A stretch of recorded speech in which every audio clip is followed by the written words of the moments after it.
The last week we was here, we talked about all the things that we had captured from the first to the fourth chapter, what we learned out of it. And it was a good, that was a good class. Because that's what we really need to do. We need to go back and sometime and just tell what we learned out of what we heard and what we experienced in these scriptures. Because the scriptures is very much alive and it brings life unto us. But it goes on in that fifth verse. We take out in that first verse of the fifth. He said, whosoever believes that Jesus is the Christ is born, that Jesus is the Christ is born of God, and everyone that loveth him, and that him that beget love him, also that he is begotten of him. Can anybody tell me what that's saying?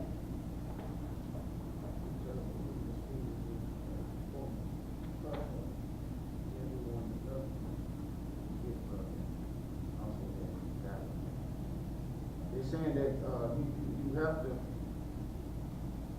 have to accept that Jesus is the Son, is born of God. Mm-hmm. He's the Son of God. And if you can't deny him, if you deny him, then you don't love God, or you don't love the gospel. Some people, they love just the Old Testament and not the New. They don't accept Jesus.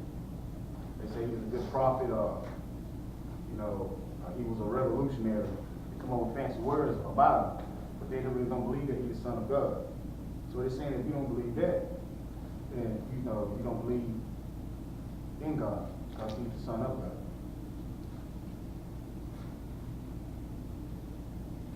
Mm-hmm. Anybody else got anything you want to share with that?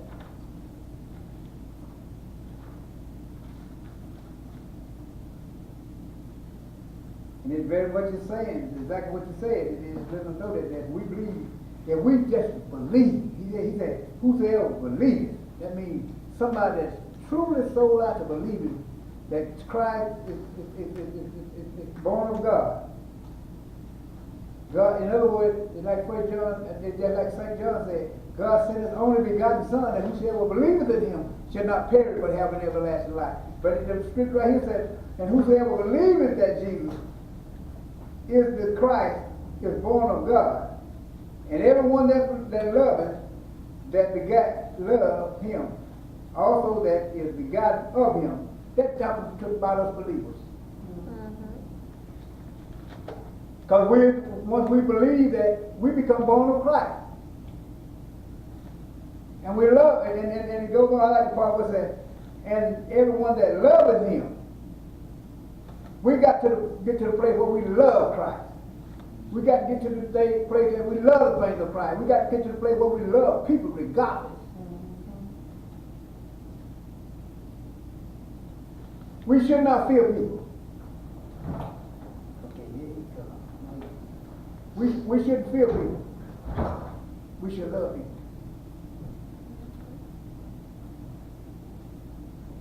So that's a blessing within itself. We started that first verse in chapter 5.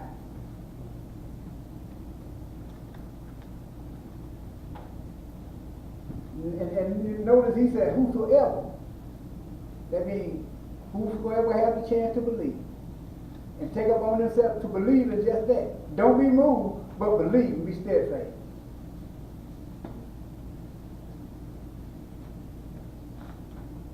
I believe in my heart. That's what I did that day when I got born again. I believed it in my heart and I confessed it with my mouth. And so that gave me a chance to know that I could love him. He loved me enough to die so I can love him back. I'm begotten of him. That's what he's talking about right there. We begotten of him. We begotten loving him that begot, loving him. That's saying a whole lot. And then it goes on to say also that we begotten of him. In other words, we got born again just because of what Jesus did. We begotten him. One seed died and many of us came alive. It just didn't happen that we were born again. He had to die before we can get born again. Whosoever, you, me, you, all of us in here, plus the other people that say, whosoever. And whosoever will, let them come, like the people that still out there long. If they come, whosoever. Believe it, if they believe it, if they truly believe it. Not just saying something out of their mouth, but believing it from their heart. They begot of him. Then it's good to be begotten of Jesus. I'm learning them more and more each day as I live. What Jesus done, can't no man touch it. And as can't no man touch it, can't no man do for us what Jesus has done for us. We can do a whole lot of things for each other.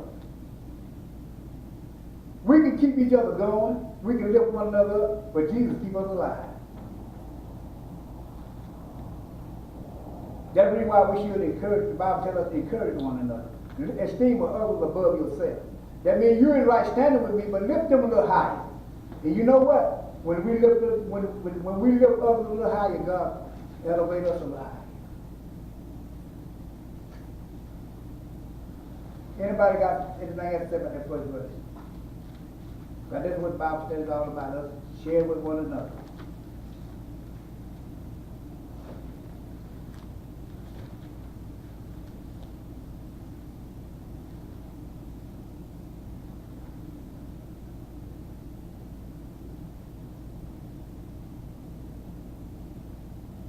Because the second verse don't set it off.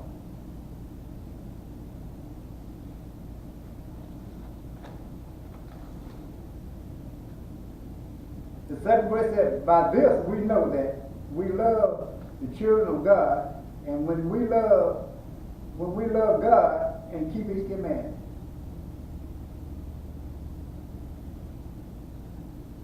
How you gonna know that you love God?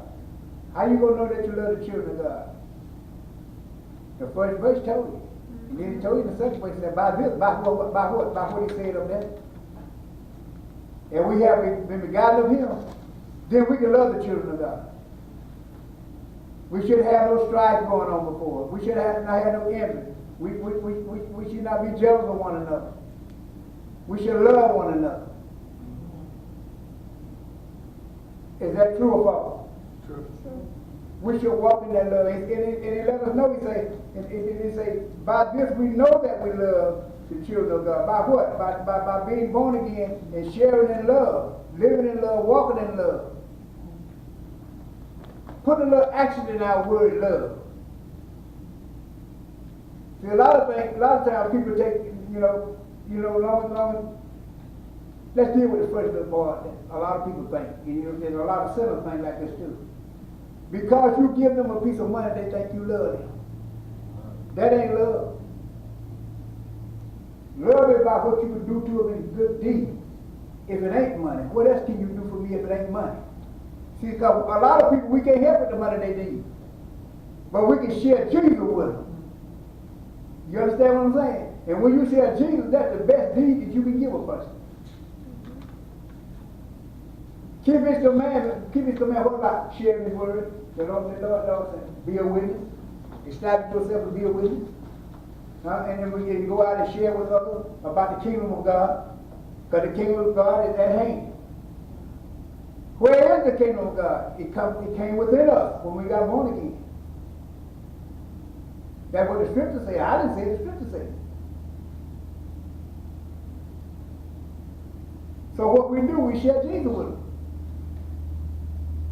And we show folks that love, we show folks that divine love, that agape love, that divine love that never fails. Because if we're going to go off the pattern that I just gave you, sometimes that'll change. Because just think about the time you might be kind of halfway going through it, you got low in finances, then somebody come to you and ask for a little piece of finance, and you don't share that with them. I thought you were supposed to be a saint. You don't love me. And don't tell me they don't say it, because I've been around for a little while. Y'all supposed to help people. Been told that before. You know what I tell some of them? You need a job.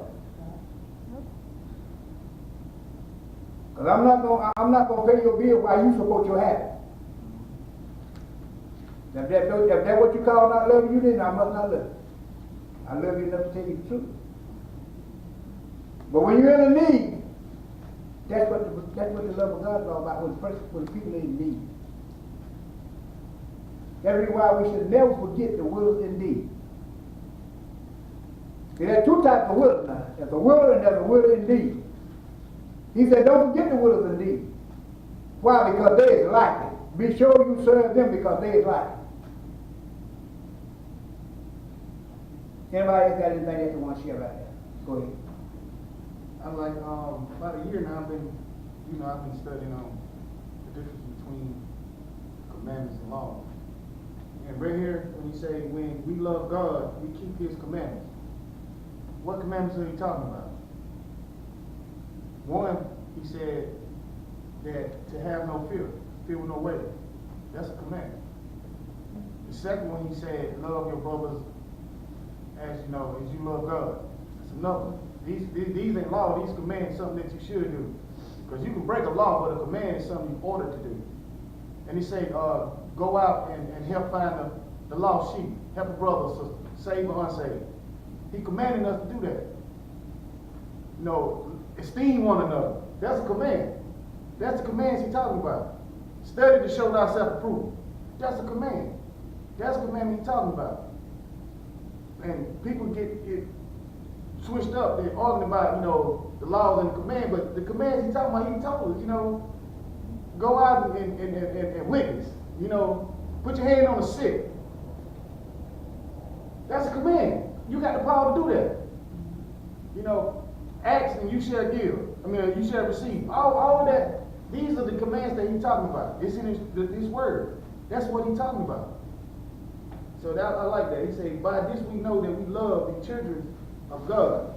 When we love God and keep His commandments. That means we got his statutes. We got His characteristics. Mm-hmm. You see what I'm saying? Mm-hmm. We don't have to act like, that we love somebody, or we have to act like, put on the show. Mm-hmm. You see, that's a command. We're not supposed to do that. If you have that love, it should be automatic. Just like you wake up in the morning and you got a habit of like, I got to have to fix a cup of coffee. It's automatic. Don't nobody have me to go fix a cup of coffee. I go take my walk, go in there and fix a cup of coffee. It should be already in you. Love should be already in you by the help of the Holy Spirit. And see, the thing of it is, it goes back, to everything Jesus wrote in this testament for us to do. That's His command. His word is His command. And if we keep His word, we'll keep His command. If we obey His word, we'll keep His command. And it have us doing things that a lot of it seems simple, but it's real. Because He said He take the foolish things to conform the wise. Something that seems so foolish to the world, it means a whole lot to the body of Christ, because that's what keep us going. They can't understand it because their mind have been blinded by Satan. Satan blinded, when you're not born again, Satan blind your mind. And he have you thinking that, can't nobody live like this and all this kind of stuff. Can't nobody love you like that. All that kind of stuff. But once you get born again and God begin to cut the scale of your eyes, you begin to see what God is saying in the Word, it comes much alive to you. And then that way we can operate in the things of God. We can operate in His command. We can keep His command. Huh? Because I remember reading somewhere in the scripture where it said, keep my command. And that's the scripture we just read. Keep His command. In other words, He said, don't let it go. Because the least time you let it slip, that's when the enemy going to try to creep in. He's going to try to creep in and start making you angry, start making you upset, and start making you think different. But if we keep His commandment, we'll always be on top.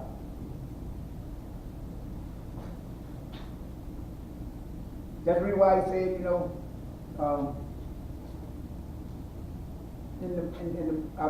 the book of Romans, where He was telling us to renew our mind daily in the Word of God. That's a command. Huh? And so we have to keep our mind renewed. How do we renew our mind? By studying His Word. And so the Bible is full of what we call commandments, but the thing of it is, are we willing to keep them? I don't want to let go of nothing that will cause me to stumble and fall. If I don't know it, differently. But if I know it, I'm going to try to hold on to it. Keep his commandments.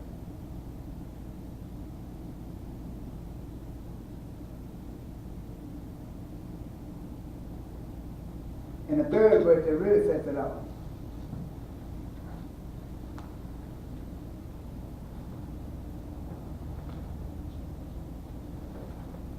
The third verse says, for this is the love of God, that we keep his commandments, and his commandments are not grievous.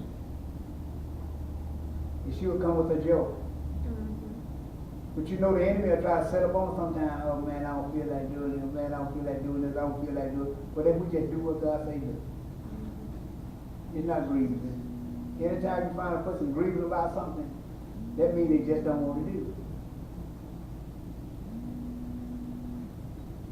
And we should be able to just go ahead and do the things of God. Because that's a part of our lifestyle now. And that's something to be very thankful about.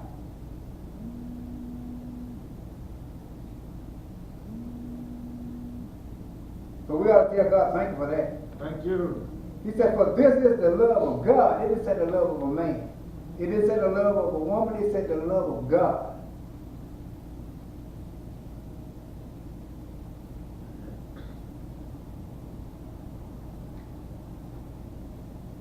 I like that scripture there too, but I like them all.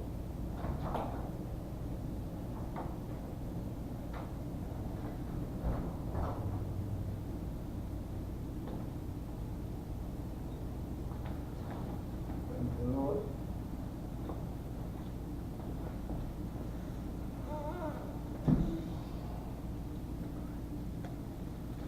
Read that 5th chapter.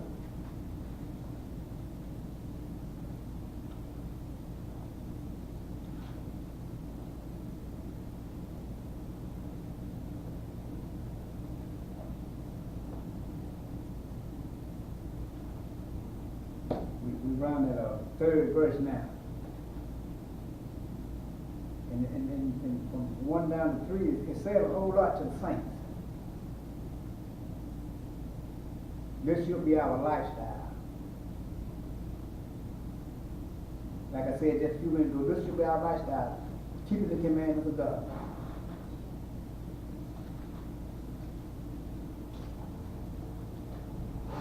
It should not grieve us when we get ready to come out to the church. When we're going to do something for God, it should not be grievous. The Bible, the 3rd verse says his commandment is not grievous. So we shouldn't be grieved about none of the things that we have to do for God.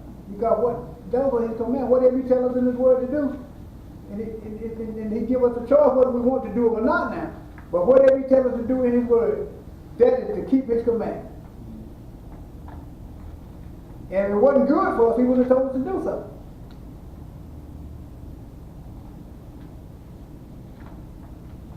Anybody got anything you want to share on that?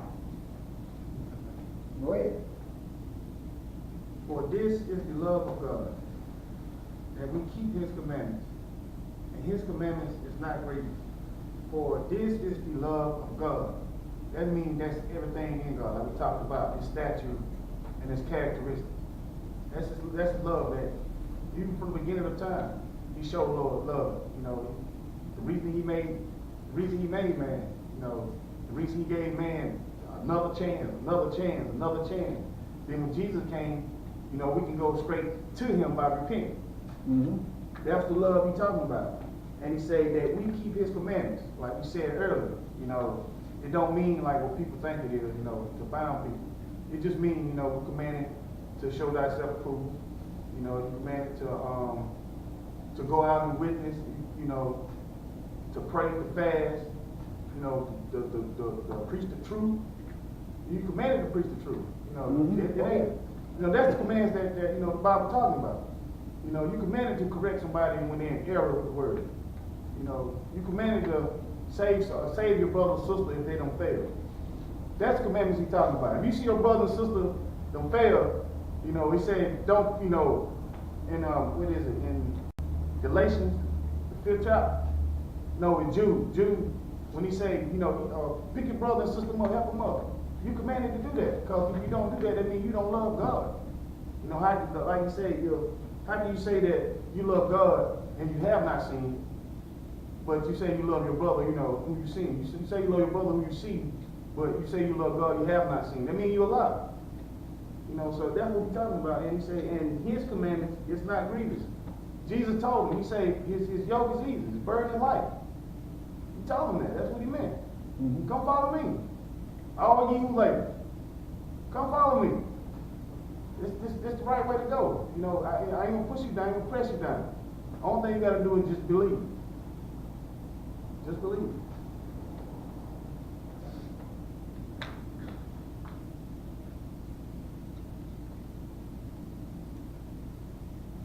Anybody else?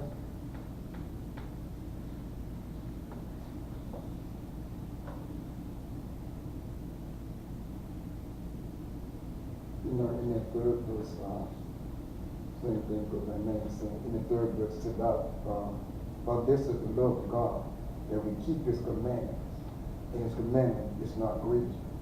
A lot of people think it's hard to live for God. They think, it's too much, laws and custom record, and that's why you got a lot of people don't get back come to church, because they say, well, church is boring and all this kind of stuff. You got people in the church, they come in, they like, well, I know what's gonna happen when I get you in, it's gonna be the same thing. I just, and if, they look at His commandment as being grievous. His commandment is not grievous. No, it's not. Nothing wrong. In other words, we said there's nothing harm by keeping His commandment. No, it's not. It's not grievous. So if people think that it's grievous, these just people don't want to do right. I agree. That's all they just don't want to do right. I agree. I definitely agree about that. He said if you love God, you keep His commandments. That's what I see. If you love God, He said you're going to keep His commandments. You love God.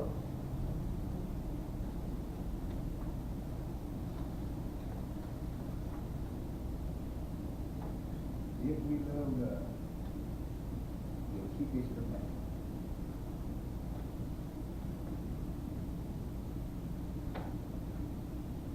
In other words, loving God, we can't get around keeping His commandments.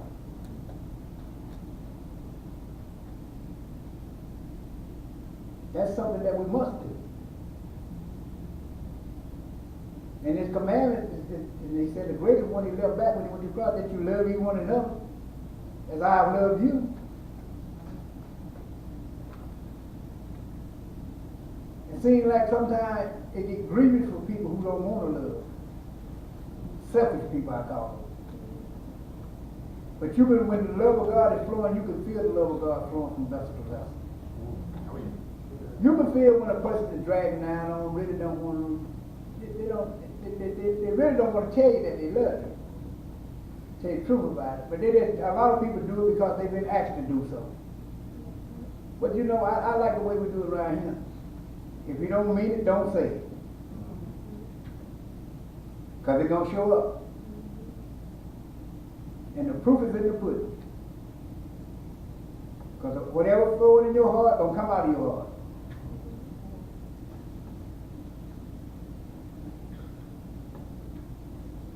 Anybody else got anything else to say about it? Before we go to number 4? My walk with God, the time I've been walking with God nearly 40 years, and sharing with the gentleman, there's somewhere along this line. I haven't seen where it's a struggle to keep your commandments. It was struggle with the flesh when I don't want to keep it. But at first is keeping His commandment. Ain't been no struggle with it for me. The struggle is in the flesh. Mm-hmm. That's what struggle is. That's what when I was first. Let me tell you something. This right here never want to go in the ways of God. That's right. Never. So if you started walking after this year, you never keep your commandment. Never keep God. You have to take control of this right here. Mm-hmm. If you don't, I'm gonna tell you what happened. It'll take control of you. It will. It will. That's why people find it so hard to fast. You know why it's hard to fast? Because the body tell you, listen, I'm in control of you. You ain't gonna eat. Especially like I hear a gentleman say a while back, by smoking.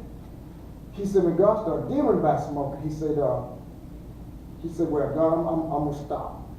He said, the first day, his body started saying, I want a cigarette. I want a cigarette. So it wasn't too bad. So the second day, so it got a little bit higher. And so that third day, so it was streaming. I want a cigarette. I want, so it was streaming. And he said, I would walk past somebody to get a cigarette smoke. He said, I paid $100 for a cigarette. He said, but I wouldn't do it. And he said he had to break his body. That's it. So this do not want to. This right here, they don't want to serve God. And if you, I guess you would say when you struggle with things, it because you got to break this here. That's right. This has to be broken. But it's not grieving keeping God commandment. No, it's not. I think it's more easy to me, like the gentleman, you tell me today, and what he was saying, he said, I think it's more easy to do right than to do wrong. So because you do wrong, you got this, it seems like it's a struggle. It is. I know from experience. And you wouldn't even say it. So, it's not hard if you want to do right. It's not that hard. No, it's not. I don't care what nobody says. It's not that hard. And see, I hear too many saints saying that too. It's hard to live right. No, it's not. It ain't hard for me to live right. It's hard for me to do something wrong, because I'm always conscious of it. If I done did it wrong, I'm wondering when it's going to show up, how it's going to show up, where it's going to show up at. So it's easy to live right. Take for an example. It was easier for us when we were growing up to tell our parents the truth than it was to tell them a lie. Because the punishment you got for telling a lie, you didn't want that. So it was much easier to tell the truth, but when you would tell that lie, try to escape. But you still got caught in it and you still got the whoop. So it's been better off and much easier than telling the truth. Same way with God. It's much easier to go in and live right with God than to try to live a foul life. Because it's not hard.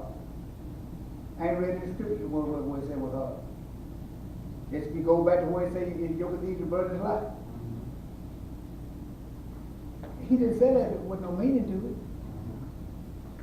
He said, learn of him. And then what he said at the end, they said, learn of me, take it up and learn of me. So if we learn of him, it got to be it was a struggle in Jesus' flesh because the way they did him. But it wasn't nothing for him to do it because he kept doing it. And that he was our example. He said, you can do this in the spirit.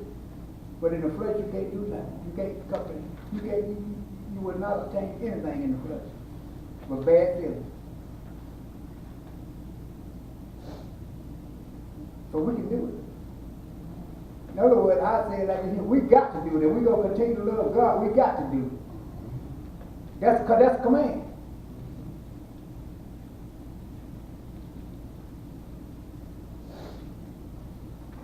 The 4th verse says, for whatsoever is born of God overcometh the world, and this is the victory. The victory that overcometh the world, even our faith. Even our faith. Now this verse here is saying something too. Because all of us are saying something. And he's saying something, he's talking right about our faith. He said, for whatsoever is born of God overcometh the world. In other words, he's letting us know that the world can't overcome. They're not overcome. I don't care what they have, what they got, or how they got it. They are not overcome. We're overcome because we're in this world and we're not of this world anymore. Why? Because we are in a spiritual kingdom now, and the spiritual kingdom have overcome the world. Christ has overcome the world. When Christ died and raised up, and when we accept Him as our Savior, we overcame this world. And what we do, we keep on keeping His commandments. We are overcome. You know, and then He goes on to let us know that we overcome the world, and this is the victory. This is something that victory, you know, you take for instance tonight when people like Chester went out to Columbia last week and won that football game, first time they won a state championship in 50 or 60 years. That was victory to them. So when we do God's will and keep His commandment, that's victory for us. And to prove that we are overcomers of this world. We have overcome the things of this world. We don't have to do them no more. Because why? We can always continue operating in God. keeping His word, keeping His command, applying them to our life, seeing what God gonna do with us. And God looking for people that gonna keep His command. He don't want nobody in the day and out tomorrow, in the day and out tomorrow. He wants somebody that gonna be constant, consistent, committed, subject to do whatever has to be done.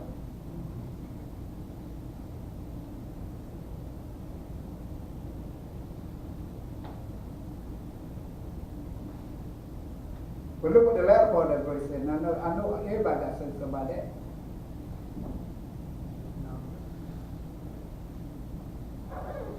He said, that is the victory that overcometh the world. Even what? In other words, he let me know right there, we can't do it without faith. He said, even our faith. And we know it takes faith to walk this walk.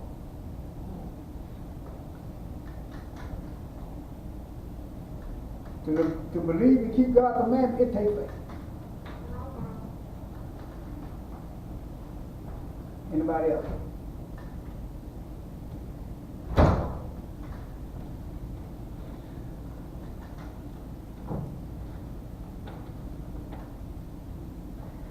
We want y'all to say something. Whosoever is born of God overcometh the world. And this is the victory that overcometh the world, even our faith. That's saying, you know, even our faith won't even work if we don't do this first. And what it's saying, that's why he said, even our faith. There you go. Our faith is void if we can't even do this part of him. Because how you gonna have faith if you just can't do the other part? The Bible says faith, works without faith is dead. Mm-hmm. Now people get the works, you know, they're gonna get in that tonight. But they get the works mixed up. They think that, you know, you got to put on clothes or eat a certain type of way. That's not the works he's talking about.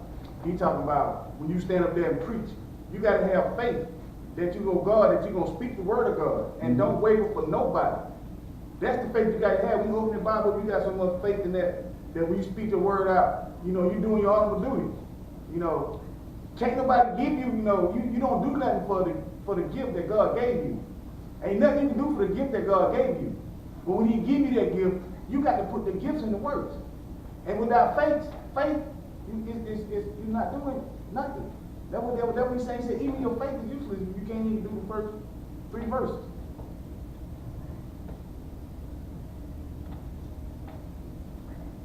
First John 5:4, that's where we at now.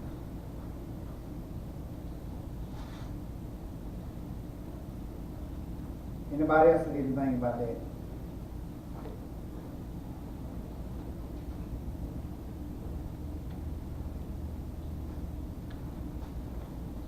Well, again, he said, whosoever is born of God overcomes the world.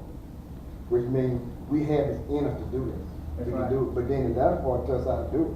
He said, this is the victory that overcomes the world, even out of faith. This way was just saying. If you don't add faith to it, you can't overcome the world. It takes faith to do it. It's a faith walk. And he lets us know if you're born of God, you do have the faith to overcome the world, because that's what he said. He said, who should never be born of God? Overcoming the world. Mm-hmm. And this is the victory that overcomes the world, even our faith. So he said, if you got faith, you can overcome the world. If you've been born again. That's right.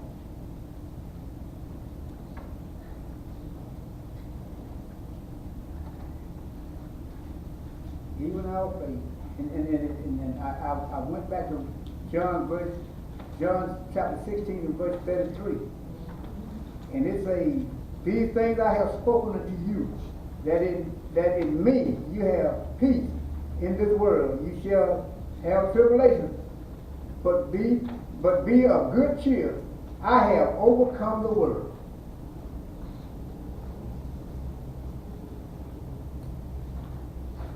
That let us know what we got in us. We have overcome this world. Not saying things ain't gonna show up, but we still are overcoming, even through our faith. We can't do it without faith. So correct. Fact about it, you can't do nothing for God without faith.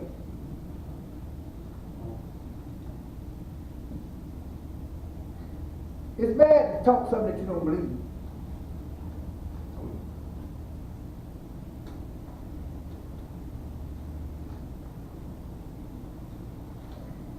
But we overcome. We overcome of this world. We got to keep operating in the faith. To keep His commandments and do what He says to do.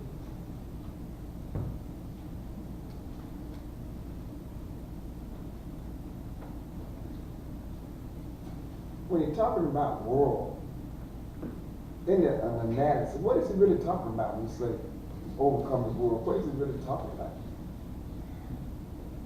When you say world, we know he's talking about no tree.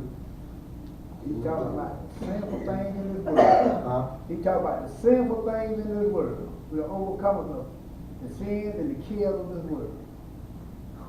But when he talk about the world, he ain't talking about no tree, cars, houses, and all that kind of stuff. About the authority of the flesh. Mm-hmm. That's what he's talking about. Pride of life. That's what he's talking about. The lust of the flesh and the pride of life. Mm-hmm. The gain, riches, and different things. And also, the old Hebrew definition of, it also means like nation. Nation. You overcome even the nations that come. And I think with it's 3 stages too that he's really talking about as we overcome. You know, he ain't talking about these, these stuff what we just said, cars. No, none of that. He's talking about the flesh,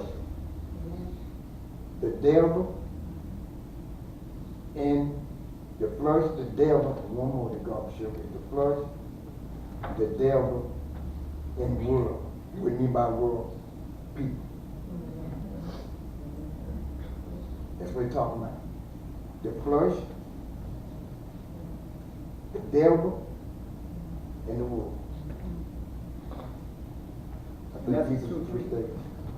Because if we can overcome those 3 things. Because either we're going to be caught up in the flesh, either the devil will trick us, or we're going to be caught up in the people. And when God delivers us from people in the flesh and the devil, we are overcomers of this world. Because those are the 3 things that's operating in the sinful nature. And see, some people have a hard time, that last one you said, some people have a hard time being delivered from that. People. So attached to them that they don't want to give them up, but we got to give it up. Because people can cause us to be lost. In other words, that's what he's talking about. He's talking about anything that can cause you to be lost. And the flesh can cause you to be lost, the devil can cause you to be lost, and people can cause you to be lost. Yeah, I'm glad you brought that up about people. Holy Spirit revealing on me with that. I said last time we had Bible study, the Bible said, trust no man, only the Father. And, people, they got a habit of saying trust. See, Jesus even demonstrated that. Now, the disciples were loyal to Jesus, but Jesus couldn't trust them. That's right. He couldn't trust them. Now, there's a difference between being loyal to somebody and having trust in somebody. Because you having trust in somebody, they got the control over your emotions. Because you put everything, you stop putting your faith in God, you put your faith in that person. If that person do something, he don't even mean to do it. Do something that you seem like they hurt you, and then you mad at them because your trust was in them and not in God. See, Jesus, like who was it? Peter. He asked Peter 3 times, "Is you gonna deny me, Peter?" Peter lied to him 3 times. Judas. He knew Judas was going to betray him, but he still loved him. But they still were loyal to Jesus. They did only what their natural flesh could do. Anything else that Jesus had to handle spiritually, Jesus couldn't trust them with that. Even with praying. When he prayed the night before they came even got him. He went to go check on what they was doing. Sleep. They were loyal, but he couldn't trust them. You can have your loyalty with somebody, but that's as far as it goes. When you start putting trust in them, you lose your focus on God. You can see where it's coming from. Loyalty and trust are 2 whole different things. we'll show you what you're saying in scripture. Go back to the second chapter of the book of John. The same thing that you're saying, Jesus said the same thing. The second chapter of the book of St. John.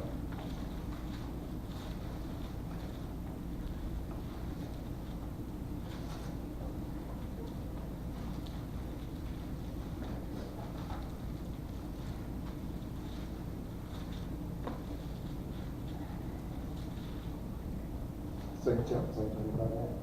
Okay. Second chapter, St. John, I start in the 23rd verse. Same thing, Brother Main saying. And when Jesus was in Jerusalem at the Passover, the feast day, many believed in his name when they saw the miracle, what he did. Now, look at the 24th verse. But Jesus did not do what? Made himself unto them. What it goes on to say? Because he knew all men. What the 23rd verse say? And had And no had need need of of- And he, And he not, and he should testify testify of of me. me. what he When he knew knew what what was was in in him. him. He didn't trust? No, he He showed said, I me. know what's saying. He really said they can't be trusted. Men can be trusted. That's what the same thing you're saying. He said he knew what was in me. He said he can't be trusted. Now, if the Savior saying that, what you think we should do? But if you know that he said Jesus did not commit himself to, he did not commit himself to them. That's right. He did not commit himself to men. He didn't trust them That's right. because he knew what was in them. That's like, oh, he knew what was in them. Men will let you down. I'm gonna be honest with you. You put your trust in people. People will let you down. And greater will be the fall. People put you down. You can't trust them. So Jesus didn't trust them. Why should we? And that's really why too, Bishop, in the book of Psalms, he always talk about blessed is the man who trusts in the Lord. Blessed is the man who trusts in the Yeah. Lord. He spoke that quite a bit in the book of Psalms. Blessed is the man who trusts in the Lord. That's what I shared with you before you came, Bishop. I said, we can go so far, but we can't touch what Jesus did. No.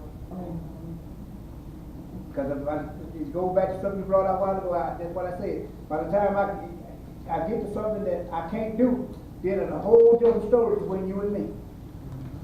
But if we keep our eyes on Jesus and trust in Him, our love will never fail. That's why love replaces all that, because if you got love and you already know that men gonna mess up even when they don't mean to. Mm-hmm. You know, your love should overlook that. Matter of fact, the Bible says, what law can go against love? Nothing. Your love overlooks that. You know, love covers the multitude of sin.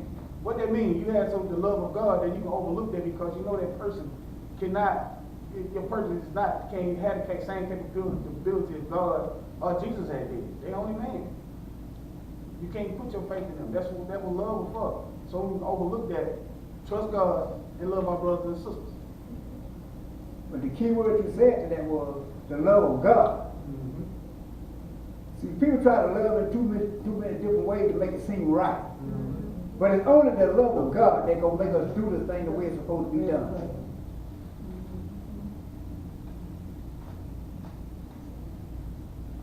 It's just like if Bishop tells me, he say, I'm coming by your house, you know, we're gonna go to Rock Hill, I want to show you something. If something come up that day, you know, he wasn't able to get in contact with me, you know, and say like something, or he got a flat tire, something came up, or he had to go rush, family member was sick, you know, and he wasn't able to get in contact with me. Now I should have enough love to know if he didn't come, I should know that love give me, while I don't have to be in anger, then wisdom and then discernment to say, well, something must have came up. Right. At least I can call and check, you know, and he'd be like, oh, okay, you know.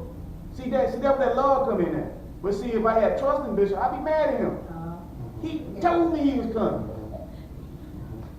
You know what you be saying? He You lied. told me a lie. He told me a lie.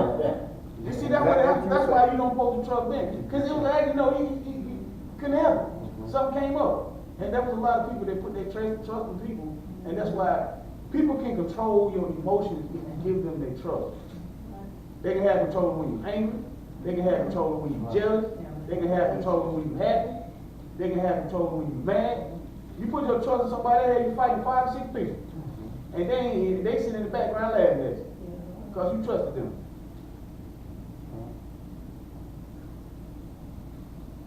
It's so true that, you know, you can't trust in the flesh. Because the flesh has you run haywire. Let me tell you something. You don't want to know why a whole lot of this stuff in the church? Because of people flesh. Yep. They're not yearning for the spiritual things of God. They yearn. See, it was a preacher, a friend of mine preached something a long time ago. It's a mess. Some people love talk about a mess. Some people love being in the mess. And some people just messing. And see what they're doing? They operating out of this flesh. They're not operating out of the spirit. And see what the flesh will do. The flesh will keep you warred against each other. See, that's why you have fires breaking out in churches in different spots, because the flesh is warred. And they don't want, and when they don't want to do it right, they don't want you to do it right. And so what they do, they get up for committee, and they'll come against the things of God, so they can try to get their own agenda in, and it won't work. We got to always be submissive to leadership, to carry out the plan the way leadership wants plans carried out. It don't do us any good to make how can you make a program in a program? It never works. Jesus left direction. And he left direction to leaders. And the people that is under the leadership, Hebrews said, obey them, for they watch out for your soul. So what we do, that's a commandment that we must do. In other words, to go back to something, saying something what the book said about grieving, God's commandment is not grieving. In other words, it said when the commandment of them going before God, praying for you, trying to get a breakthrough for you, it won't grieve them. They'll do it with all joy. Are we right about it? Now when we're wrong, now let us know we're wrong now, because we don't want to be saying stuff, you know. I'm like Paul, don't let me be no castaway. I be up at mama young and stuff, and then I be a castaway myself. Let me tell the truth. If I'm wrong, say, hey, look here, that don't sound right there, brother. And I ain't saying them, hey, look here, I missed it. So what we're talking about tonight, this is very important to the body of Christ. Somewhere down the line, I heard the bishop say it several times, maybe more several times, we've gotten off. And the reason why we've gotten off is because of this flesh. The enemy doing advertising to make it look good to us, and the flesh will follow. But if we keep our mind and keep our trust in the word of God, in the men of God, because what God is using them, keep our trust in what they're telling us. Go back and study it for yourself so that we know that that's when you're being approved. That's the reason why I love when I first came to church here, Bishop, to bring your pencil and your paper. So you can go along with me. Because I might say something that take you on down through yonder somewhere, but if you write it down, you can keep up with it, you know I'm telling you the truth. They turn the church house into a schoolhouse after praise and worship. Because they want us to learn something. And we are, to tell you the truth about it, we are very mature people around Newbury.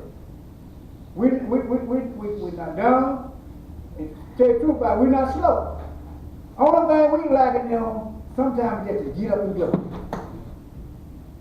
And that's what God wanted to do. God wanted to get up out of ourselves and go do what He commanded for us to do. Go back to the thing that you were talking about God commanded for us to do. Witness to people, pray for people. When God lays you to lay hand on somebody, do it. But be led by the Spirit. Just don't go out there flopping your hand on any and everybody. Because He don't command, He said lay your hand suddenly on no man. In other words, be very prayerful before you lay hands. And so we're in the same place. Let's do, and I'm all persuaded in my mind when we start doing things, the more when we start doing these things, because what we're doing, we are building, we're building the future for the dome. We're building the future for that. And the way to build that is we stay hooked up to the commandments. We stay working and doing things. What we need to mean by working, stay doing the things of God. I mean, like what we do, we cut grass, we nail nails, we do all that. That's a part of that's what you need to do. But there's other things in the scripture that we need to be doing. These are the main things we need to be doing, what the scripture tell us to do. And we've been commanded to do what the scripture say do, right? We've been shown things that we need to be doing concerning the scripture. We need to get back to the basic thing. He who keeps my commandments. That's why people, we keep his commandments, they're not grievous. They get grievous when the flesh don't want to do it. Like Mr. brought out. When the flesh don't want to do it, everything grieves you. Sometimes you don't want to even get up that day. But if we look back and say, God have restored my youth, we'll spring up out of that bed and go running. Because I know God got something for me to do. And when I do it, God got a blessing for me.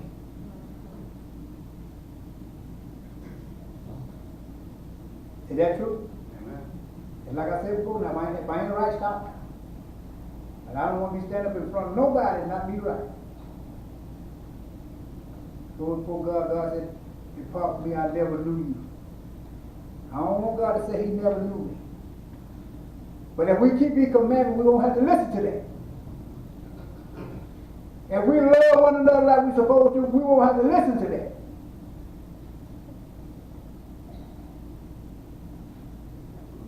Should be a put on. Should be no fake till you make it. Be real about it. Because you can't fake God anyway. And you sure ain't gonna make it. Anybody else got anything? You know, Jesus took it even a step further. He said, love your enemy. You know, not even us. He said, love people that don't even love you. He said, love them. I mean, if you treat people the way they treat you, never get nobody saved. Never. Jesus loved his enemy. Sure did. He loved him. Matter of fact, when he come to arrest him, Jesus told him, say, prayer faith, say, now, I'm praying for you. Just say, I got power. I can call on a legion of angels. Sure did. He really said, I ain't got a different thing. I can call on legion of angels. And we do know angels did assist in Jesus. Yes, He assisted Jesus when he had fed the 40 days. He assisted Jesus when he was going to get sent. Angel did come and assist Jesus on several incidents. Jesus told his enemies, he said, I could call on legion of angels. Sure did. When he met a family, he said, they fight for me. But what he did, he showed love. Sure love. So you got to show love. I've learned that, you know, like even coming up Sunday, you know, if I was in the flush, like a sister called me and said, you know, you couldn't make it and everything, so we got to sit in your office and stuff. You know, we talked on the phone. I told her, I swear, you know, if you have something, you know, let us know. You know, if flush can get in the way, where, you know, you have to be careful. You have to be very careful. Because this flush can get in the way, you find yourself saying things, you know. You got to be different. You got to have a different spirit. That's right. You can't, you know, I try to tell my wife this all the time. You have to have a different spirit. Yes, sir. Well, you know, I hear her say things, I think she mean well, but sometimes she say things, I think just blur, you know, just blurt things out. And, you know, I'd like to try to correct her, you know, some things. And I think about, you know, the church world pretty much, they think pretty much the same thing. But God said, love your enemies. You know, do good to them that despitefully use you. But what you ain't kept, you know what we do? Pay back and pay back. Yeah. Eye for eye. Hey, yeah, remind me, so what scripture is there in the Bible where the disciples and Jesus was going into a town and they did something to Jesus, and the disciples say, you know, let's pray and call down fire, and did it. And Jesus told them, you got the right idea, but that's a different generation. But you know what was going on there? You know what's going on? You remember when Elijah called down fire, you read the Old Testament, Elijah called down fire there. If you read very carefully, they were in the same spot because the disciples said, let's call down fire like Elijah. That's what he said. He said, call fire. And Jesus tell me so many words that you say, so you don't know what spirit you are. Yeah. You say you're doing the right thing, but you got to come from a different spirit. They had a different spirit. But they were in the same place where where Elijah know what they called fire out there. And they used Elijah, he said, Jesus, call fire out. In other words, we know you got the power. All you got to do is just say the word call and destroy them all. Because matter of fact, they were going to Samaria. And the Samaria did not want them to go through there. He said, well, call out fire there and destroy them all. Jesus let them know we got a different spirit. You can't do that. Got love, yeah. And so that's what we got to do. We got to start operating in the Spirit of God. The Spirit that we have is the Spirit of God. The Spirit that comes and lives in us was the Spirit of God. We got to start operating more in that Spirit and not lean to our flesh. God told us, don't lean to our own understanding. See, that's what messes a lot of people. We lean into the understanding that we get naturally. And we don't search it out spiritually before we make a move. It'd be the best to see what God has to say before you do something.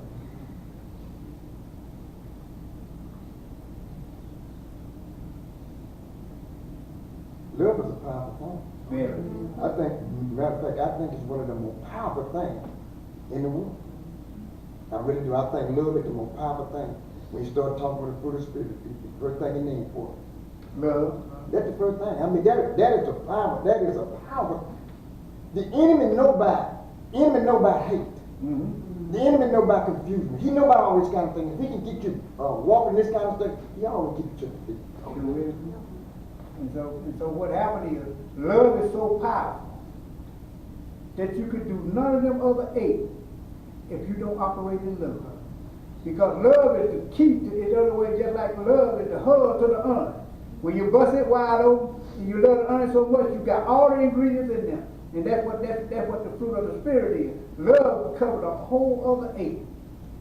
And we can't operate in them 8 except we have love. It's very important. Very important. Because I thought about when you was talking about the disciples. If it wasn't for the love of God in Jesus, he'd have killed Judas from the beginning. Because he said, you the one gonna give my life. I ain't gonna tell the other boy, but if it wasn't for love, he'd have told the rest of them Peter would have cut his head off. But love covered all that sin that Judas was doing the whole time. And Jesus just walked back. He wasn't doing nothing. And all the time knowing that this is my betrayer right here. I would tell y'all, boy, but y'all do something to him. But this here got to be carried out. That's the way God sent me for it to be carried out. So I would love him just like I love y'all. But it sure itself an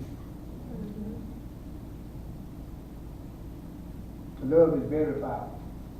You can't have no peace if you don't love. You can't have no joy if you don't love. You won't be long suffering if you don't love. You can't do none of the other 8 if you can't love.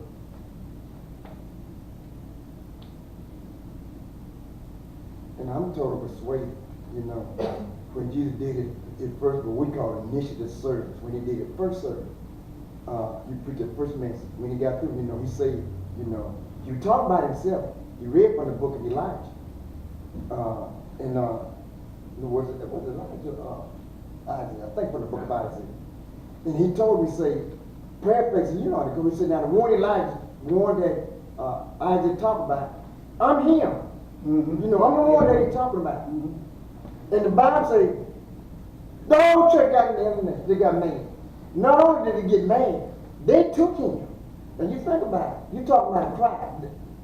They took him to the edge of the mountain. That's right. Wanted to throw him out, but he said, turn yourself around. Hey, why couldn't they throw him out?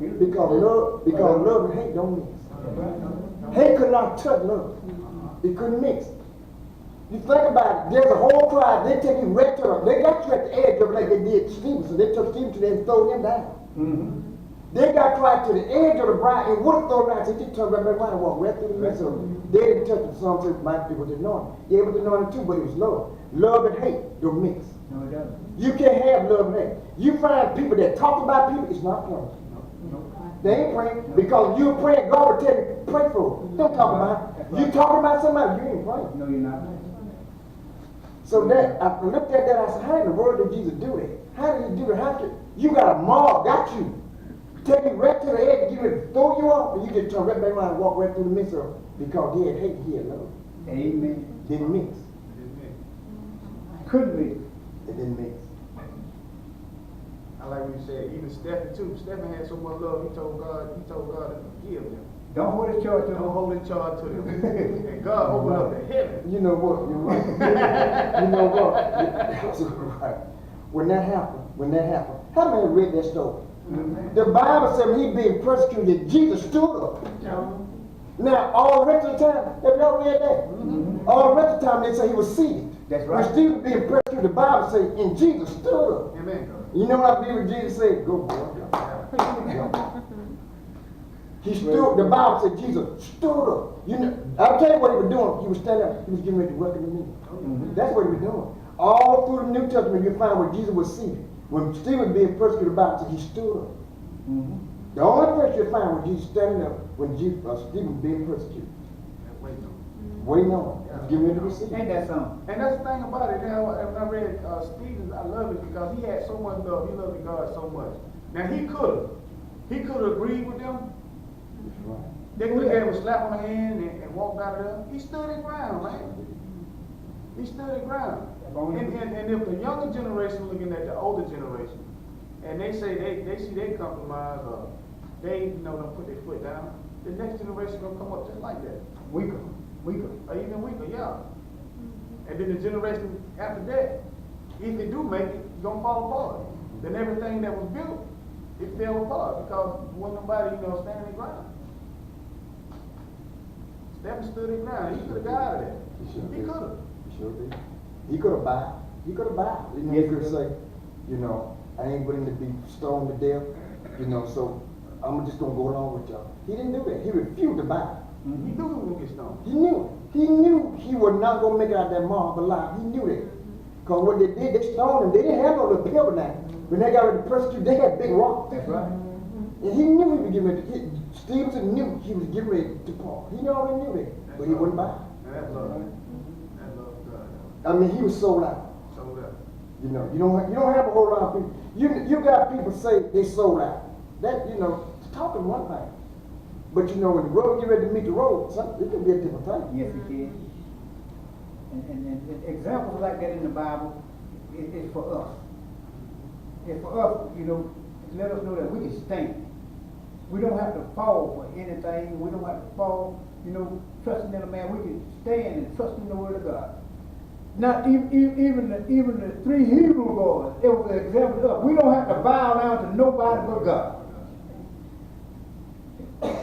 All kind of examples in the Bible telling us how she would, they let us know how we should stand. Stay in the things of God.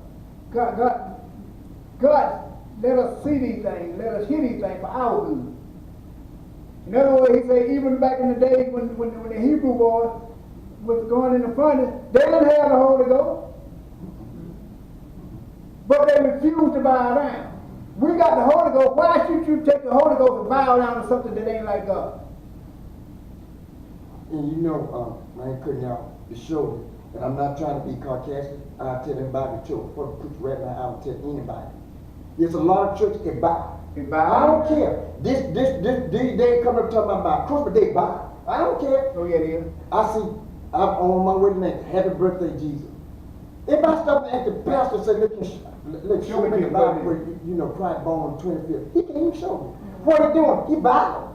He bowed. I don't care. See, people don't bow. The people don't bow, you're going to be criticized. Yeah, A lot of people don't want to be criticized. So, well, it's all right, I tell them, that I was in Family Dollar. And this guy, I don't even think he was even saved.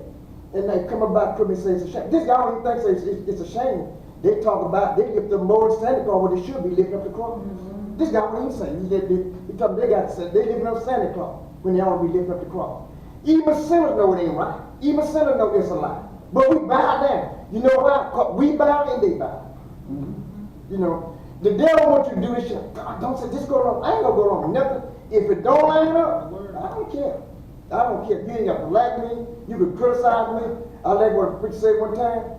He said, if I was on one side and I'm saying I'm saved, and the whole world on the other side say I ain't saved, I'm siding with the world. I'm siding with the word. The word say I'm saved, I'm siding with the word. With the word. Same thing. I'm siding with the word. With the word. I'm siding with. Ain't no way in the Bible that Peter, nowhere that Jesus, nowhere the early church did nothing about no Santa Claus. We need to quit buying. That's the only thing we're doing. We are buying. We don't want to be burned, so we're buying. Not me. Ain't no crematorium in my house. Ain't there going up. Then I know Nick and them put up this. Y'all know the truth. What y'all do, y'all wrong. Do what you do. But I'm not gonna buy. Now, I don't care what. You criticize me if you want to. If you want to buy, that's fine. This is what he talk. This is what he talking about. This is the victory to overcome even our faith. My faith said, look here. Show me anywhere in the Bible that the early church, celebrated, the birth of Christ. Show me where the disciples. None of them did. Why are we doing it? Again, because of the world. I told you 3 things that cripple the world, the flesh, and the devil. They'll cripple us. They got trees hanging up lights all around. You know good and well. Well, you know how they Somebody tell some backbone. I left what Brother Eddie said years ago. He said, God, but people with a backbone and not no beginning back. And that was Brother Eddie said. A lot of people got these beginning backbone. Because one thing for sure is God told her to remove his death, burial, and resurrection until he come back. He didn't say nothing about a birth because he didn't give no birth. And see what I do, I tell people, there's nothing wrong with buying your children toys if you can afford it. Ain't nothing wrong with it. If you can afford it, buy them toys, ain't nothing wrong with it, but don't lie to them. Don't tell them. Santa Claus bought, ain't it sad? You done got out there label, you buying it, and somebody getting the credit that he didn't buy it. Tell my Santa Claus about it. Santa Claus bought, he getting the credit for something you done did. That's it. But you know what? We buy it. I stopped a long time ago and Dr. Adams said, she said, it's something me free. I guess some of the rest of them say, it's something me free. I know it set me free. Most of the time, we can't afford it. We can't afford it. We have to, but what does happen? We sign up with the world, we buy it. You ain't got to be going in the natural fight. We're buying down some things that we know God does not. God is not pleased with we're buying down too. Let's buy it. I tell you one that is a key. Gospel. We buy the gospel. Those that do it. But this would happen a lot of times too. We go on the TV, we see mega ministers. They preaching about it's all right. Jesus born, Jesus. They don't never come on a date. So we look at that. Well, they got 10,000 people. Must be all right. Every many people got saved during the days of Noah. Where the rest of them were? Woman, 8 people. God decides up with the whole world. He sides with only 8 people. Noah and his family. That's the only one he sides with. I'm gonna be honest with you, and he hit the same way again. That's what he said it's going to be like in the days when he come back. He said it's going to be just like that in these days. And the scripture say, like me and you shared last night on the road, if the righteous said scarcely make it, what you think about the law? And he said, he said, with things what's going on in this world today, we that bad to make it easy. We better hold tight to what we got. We better walk. He said, straight and narrow is the way that leads to eternity. But wide and broad is the way that leads to destruction. He said, few gonna be on that road, but it's narrow, but it's gonna be many on that road, but it's broad. But we got to take up in our mind, we're gonna follow Christ until the end. Amen?